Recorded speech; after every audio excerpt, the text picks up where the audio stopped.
どうも皆さんこんにちは。今日はこちらソニー ZV-1 がさらに使いやすくなるアクセサリーをまとめて紹介していきます。紹介するものの中には ZV-1 専用のものもあるんですけど、他のコンデジに使えるものもあります。ZV-1 使ってないよっていう方にもね、ぜひご覧いただけたらなと思います。今日紹介するのはこれらのアイテムです。概要欄にタイミングを書いておくので、興味があるものだけちょっとね早送りして見てもらってもいいかなと思います。それぞれの製品リンクはこの動画の説明欄に書いておきます。それでは早速始めていきます。まずはこちらマイクです。デイティマイク D4 デュオです。 ZV-1 は動画撮影用途に持っている人が多いと思います。ということで外部マイクを探している方も多いと思います。もちろんこれは ZV-1 専用ではなくてどのカメラにも使えます。このマイクについては前回の私の動画で詳しくレビューしてあるので、今はねちょっとざっくりと特徴を説明したいと思います。このマイク何が一番の特徴かというと、前後両方にマイクがついているんですよ。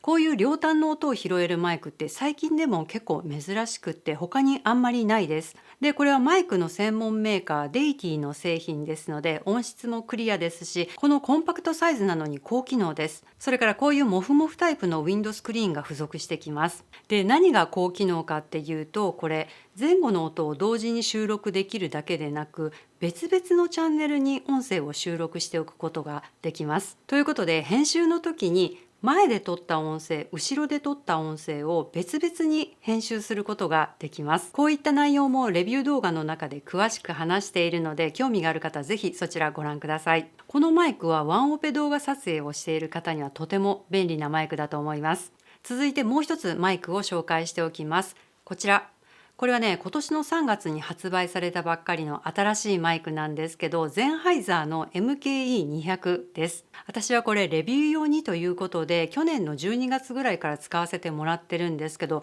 すごく音質がいいんですよ。これも以前にレビュー動画作ってあるので、ぜひ見てみてください。サンプル音声とかね、聞いてもらえます。これはさっき紹介したデイティのように両端の音を拾うものではなくて、普通に片側の音声をクリアに拾うマイクです。製品クオリティと価格のバランスもいいので、一時期売り切れとか入荷待ちとかもあったみたいです。あとこれカメラだけではなくてスマホ用ケーブルも付属してくるので、スマホで使うこともできます。で、次はこちら。木製のハンドルがついた ZV-1 専用のメタルケージです。まず底面に4分の1ネジ穴が6個、それからアクセサリーシューが1つ。で、これいいのが、このケージが電池室の蓋を邪魔しないので、ケージをつけたまま ZV-1 の電池交換とか SD カードの出し入れができます。サイドには4分の1ネジ穴が4つ、それからアクセサリーシューが1つついています。上部には4分の1穴2つと8分の3ネジ穴1つついています。三脚を使用するときにクイックシューを底面とサイドに1個ずつつけておけば、縦構図、横構図の切り替えも簡単に行うことができます。このケージはこんな感じで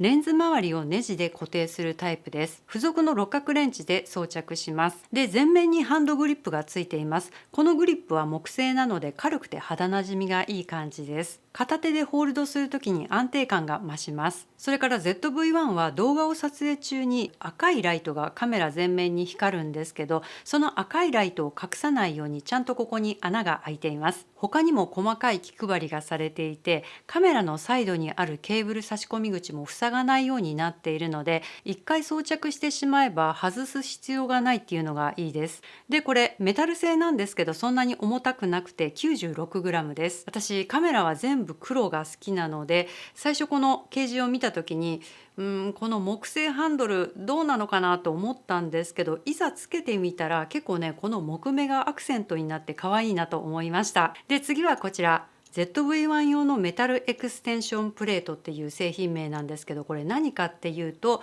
こちらのね、底部のとこだけだと思ってもらえればいいと思います。これもネジでカメラ本体に取り付ける仕様になっています。さっきのと同じく電池室の蓋を覆わないので、装着したまま電池や SD カードの出し入れができます。これずっとつけっぱなしにしておけばカメラ底部の保護にもなりますね。で、底部には9個の4分の1ネジ穴とアクセサリーシューがついています。で、あとプレートのサイドにも1個4分の1ネジ穴がついています。もともと ZV-1 本体についている4分の1ネジ穴、ここにセルフィースティックとか三三脚とかを接続すると電池室の蓋が覆われてしまうので SD カードの出し入れや電池交換の際に接続してあるセルフィースティックだとか三脚だとかをいちいち外さないといけないんですよ。でこのメタルプレートとかさっきのハンドルケージを使うと要はネジ穴の位置が少し横にずれるのでセルフィースティックとか三脚を接続したまま電池交換とか SD カード取り出しができるようになります。でちょっと心配なのはこっちのハンドグリップ付きの方はここ六角レンチで締めるタイプなのでそんなに気にしなくていいと思うんですけど、こっちのプレートの方はねプラスドライバーを使うんですよ。プラスドライバーって結構ネジ山を潰しちゃうことがあるので何回も脱着を繰り返しているうちにネジ山が潰れちゃうんじゃないかなっていうのがちょっと心配です。で次これねちょっと面白いんですけど ZV-1 用の広角レンズです。ちなみにこのレンズソニー RX107 用のものとキヤノン G7X M3 用と3種類あるみたいです。それから ZV-1 用のものはこれは黒なんですけど他に白もあるみたいです。 ZV-1 の弱点といえば手ブレ補正を効かせた動画撮影の時に画角がぐっと狭くなってしまうところです。それがこのレンズを使うとその弱点を克服できちゃいます。ちょっとその違い見てみてください。これ両方とも手ブレ補正をマックスに効かせた時の画角です。左側はこのレンズなし、右側はこのレンズをつけた状態で撮影をしています。すごく大きく変化があるっていうわけではないんですけど、このレンズをつけると自撮り動画に使う分には十分な広さを確保できると思います。このレンズ自体は 35mm 換算で 18mm の写りになるっていうレンズなんですけど、カメラ側で手ブレ補正を効かせてクロップされているので 18mm の写りではないです。こういうものをつけると画質が落ちるんじゃないかっていうのがちょっと心配なんですけど、今のところ動画撮影でちょこっと使った感じではそんなにね画質の劣化気にならなかったです。フレームの端々まで細かくチェックしたわけではないので私もちょっと自信はないんですけど、このサンプル動画を見ている限りではそんなに画質悪くないですよね。ただ写真撮影にも使うかって聞かれると私はねちょっと積極的には使わないと思います。っていうのがこのレンズがいいとか悪いとかそういう話ではなくって ZV-1 のレンズがサイズなので写真撮影ではそっちのピュアな写りが見たいなっていう感じです。でこのレンズ実は二重構造になっていて広角レンズだけでなくマクロレンズとしても使うことができます。上のレンズを外すと下にマクロレンズが重なっています。このマクロレンズで撮影してみたところピュアなマクロレンズではなくて何ていうのかな画面中央が細くなるようなマクロです。ということでこのレンズの場合は広角がメインでマクロはおまけと思った方がいいと思います。私はこの広角レンズ動画撮影には広く撮れて便利だなと思ってるんですけど、正直言ってこれ重たいです。キャップ込みで 150g あります。なのでこれをカメラに取り付けてカメラの電源をオンオフ繰り返したりとかするとちょっとカメラに負担かかってるんじゃないかなっていうのは気になりました。まあでも今のところカメラは正常に動いているのでそんなに気にしなくてもいいのかなとも思います。でこのレンズのカメラへの脱着はアダプターリングを使うんですけど、そのアダプターリングも付属でついてきます。今これアダプターリングをつけてある状態なんですけど、これは両面テープでカメラに貼り付けて接続します。でここにレンズをねじ込みます。このレンズの先端にもフィルターを取り付けられるようになっているので私はレンズ保護フィルターをつけてみたんですけど、動画撮影では問題ないんですけど写真撮影の時はフィルターつけちゃうと広角側で蹴られます。一応薄枠のフィルターをつけてみたんですけどそれでも蹴られたので写真の時はフィルターは使えないと思った方がいいと思います。少しズームすれば蹴られはなくなるんですけど 24mm で使えないっていうのはねちょっときついですね。で次がフィルターのセットです。UV フィルターと ND64 とそれから CPL が一つのパッケージになってます。でこれ最近レンズフィルターで増えてきたマグネット脱着です。私 ZV-1 買いましたっていう動画の中で話したんですけど ZV-1 に内蔵されている ND フィルターでは日中屋外シャッタースピード50分の1とか60分の1の動画撮影ではね濃度が全然足りないです。で外付けの ND フィルターを持ち歩くのもめんどくさいなっていうふうに言ってたんですけど、このフィルターがマグネット脱着式だっていうことが分かって使ってみたいなと思いました。マグネット式フィルターめちゃめちゃ使いやすいんですよ。で、この ND64 日中太陽の下ではどうなのかなっていうのを試してきました。サンプル動画見てください。まずカメラの内蔵 ND をオンにした状態で撮影してます。で、ISO が125、シャッタースピード60分の1で、F7.1 ってなってます。結構ね、内蔵 ND 効かせてても F7.1 ってね、結構絞られちゃってますね。太陽ね、ちょっと正面上ぐらいにあります。今お昼3時の太陽で、天気は晴れです。で、今外付けの ND フィルターをつけました。で、カメラの内蔵 ND はオフにしてあります。で、カメラの ISO125、シャッタースピードが60分の1で F 値が 2.5 まで下がりました。どんな感じかな。場所は同じ、シチュエーションも同じ、時間帯は同じです。で、今これはカメラの内蔵 ND をオンにして外付けの ND フィルターをつけました。でね、さっきと同じ条件で撮ってるんですけど、もう全然露出が合ってなくて F1.8 でも全然暗いですよっていう風になってるので、ちょっとね ISO を上げます。で、今これ ISO500 に上げたんですけど、これで F1.8、F2 あたりで撮れてます。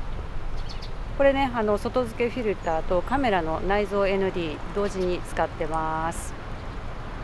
ND64 でも日中太陽の下では開放までは無理でした。ただ内蔵 ND に比べると格段に F 値は低く取れるので、このフィルターは持ってて損はないなと思いました。で、ND フィルター特有のちょっと緑がかった色味、気にならない程度ではあったんですけど、ちょっと出てましたね。それから CPL フィルターの水面反射除去効果も試してみたので見てみてください。今 ND フィルターをつけてあるんですけど、ここに CPL フィルターを上からつけます。で、これちょっとね回します。そうするとこの水面の反射が変化しているのがわかると思います。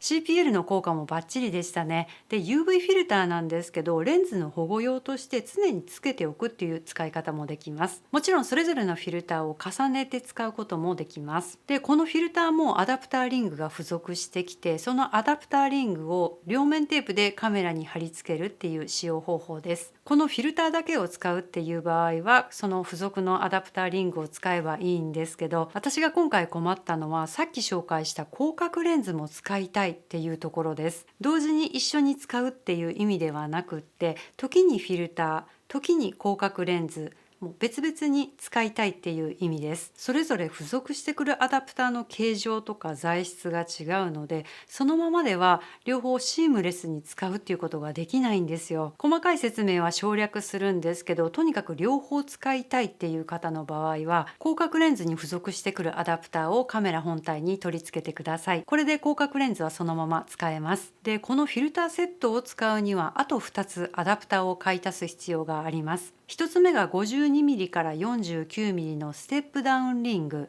そしてこの H&Y が発売している 49mm のマグネティックアダプターリングです。この2点があれば広角レンズのアダプターがカメラ本体に取り付けられていてもフィルターを使うことができます。実は私先に持っていたのが H&Y のフィルターだったので、フィルターのアダプターをカメラ本体にすでに貼り付けてありました。そしたらその後届いた広角レンズがこのままでは取り付けられないということが分かって、少し前にカメラに取り付けたアダプターを剥がさなきゃいけなかったんですよ。で、その貼り付けてある両面テープがね、すごく強力で剥がそうとしても全然取れないんですよ。もう最初に剥がし始めてから合計2時間ぐらいかかっちゃいました。で、広角レンズについてきたアダプターをもう一回貼り付けて、さっきのやり方で両方とも使えるようにはなったんですけど、この方法だと2枚の余計なアダプターを挟むことになるので、フィルター1枚だけ使用するときは問題ないんですけど、2枚以上重ねて使ええないです。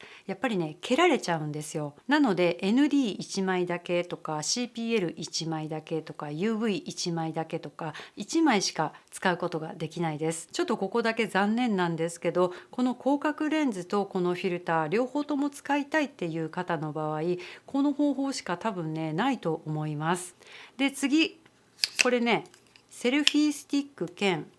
ミニ三脚です。 ZV-1 には専用のシューティンググリップも販売されているんですけど、私買わなかったんですよ。カメラ買った時にキャンペーンをやっていて、シューティンググリップもすごくお安く買えるということでちょっと検討したんですけど、充電式ではなくて市販の電池を入れるタイプだって聞いて、もうこれはね絶対使わなくなるなと思って買いませんでした。あと長さを見たらちょっとね短かったので、これは絶対に自撮りする時に長さ足りないなっていうふうに思いました。ということで私はねこの前から持っていたミニ三脚セルフィースティックを使っています。これすごく軽くて重さ 92g で、折りたたむとこんなに小さくなるので持ち歩きに便利です。ただこれ一番長くして、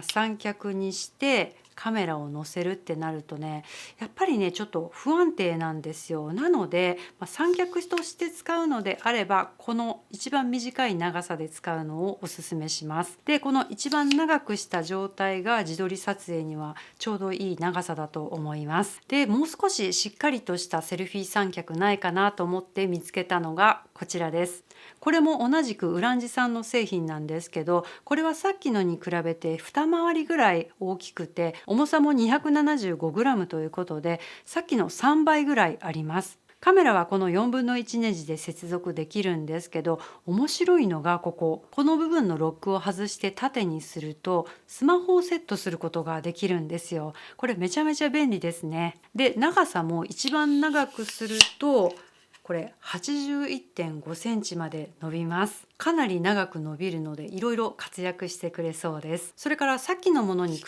べると重さがあるので三脚として使ってもちょっとね安定感があります。ただこれも同じく一番長く伸ばして三脚っていう使い方はねやっぱりちょっと不安定になるのでおすすめしないです。どうかな、これぐらいかな。これぐらいだったら、三脚として使っても大丈夫かなと思います。ということで今日は以上です。動画の内容気に入ってくださった方はぜひまたいいねボタンで教えてください。それからインスタグラムの方もぜひチェックしてみてください。お知らせとかはインスタグラムストーリーズでやっています。それではまた次回お会いしましょう。さようなら。